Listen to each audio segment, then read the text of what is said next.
Katikkiro wa Uganda Charles Peter Mayiga alangiridde eri Obuganda ng'okuzimba amasiro g'e Kasubi bwe kuwedde. Katikkiro olwaleero akedde mu masiro g'e Kasubi okulambula omulimu guno bwe gutuuse, era eno gy'asinzidde n'ategeeza nga ennyumba Muzibwazaalampanga n'ennyumba endala zonna eziriraanyeewo bwe ziwedde. Katikkiro Mayiga abadde mu ssuuti y'enzirugavu ayimiridde mu nnyumba Muzibwazaalampanga wakati era mu maaso g'ekibuga oba kiyite ekibira ewabulira bassekabaka abana, n'ategeeza bassekabaka bano ng'omulimu ogwamukwasibwa mutabani waabwe era muzzukulu waabwe Ronald Muwenda Mutebi owookubiri okumaliriza ennyumba eno bwaguggyeko engalo. Amasiro gano kinajjukira nti gaakwata omuliro mu mwaka gwa 2010. Ennyumba Muzibwazaalampanga etutte ebbanga ggwanvu kubanga si nsiisira nnene wabula amasiro agazimbibwa nga tuyita mu mitendera. Waliwo emikolo egy'obuwangwa egirina okukolebwa ku buli mutendera. Waliwo n'abantu ab'ebika eby'enjawulo abalina okukola emirimu egyo. Emirundi mingi okufuna abantu abatuufu mu bika ebikwatibwako ababa balina okukola emirimu egy'enjawulo nakyo kitwala ebbanga. Era ayinza okugamba nti abawunda bango, naye si buli wangu gw'osanga eyo ng'atambula ntojja muleeta wano. Balina we bava, balina ababalondo bayo. Katikkiro w'amasiro g'e Kasubi David Nkalubo asoose okuyitirira mu Katikkiro n'Obuganda ku bumu ku mulombolombo obw'ennyumba eno Muzibwazaalampanga.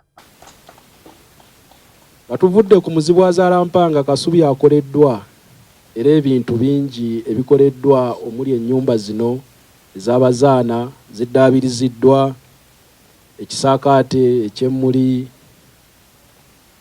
obuntu buno obutwala amazzi obutayonoona lujja luno, ate nga tufubye okulaba nga Kasubi asigala ku nnono yaayo nga bwe yali. Tetulina kye tukyusizzaako, tetulina kye twongeddeko. Katikkiro Mayiga oluvannyuma ayogeddeko eri Obuganda n'akkaatiriza okuggwa kw'amasiro gano era n'akolokota nnyabo ababadde boogerera obubi omulimu guno.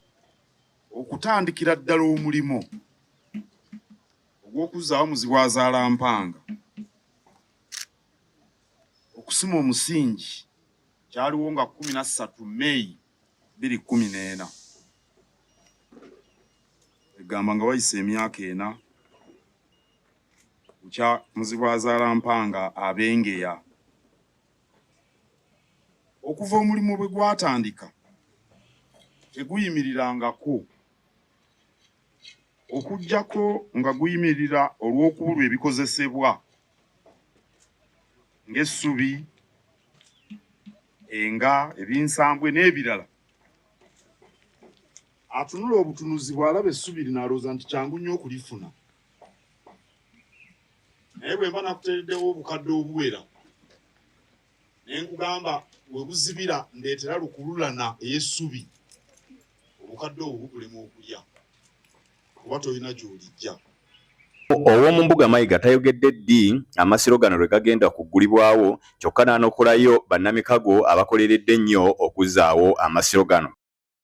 Kinajjukirwa nti mu Buganda waali tewabangawo mulundi na gumu amasiro lwe gajja ne gaggweerawo ddala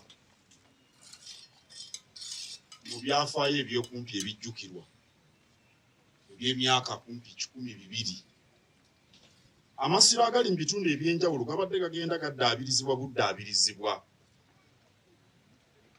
Gano amasiro bwe gaazimbibwa Katikkiro Mukasa ow'Omusu omulembe gwa Ssekabaka Muteesa ow'olubereberye, tewali kyamaanyi kyagakolwako okuggyako okugaddaabiriza obuddaabirizi. Amasiro gano mwe mugalamidde bassekabaka ba Buganda bana omuli Muteesa Luwangula asooka, Mwanga Basamulekere owookubiri, Daudi Chwa owookubiri, mpozi ne Sir Edward Muteesa owookubiri.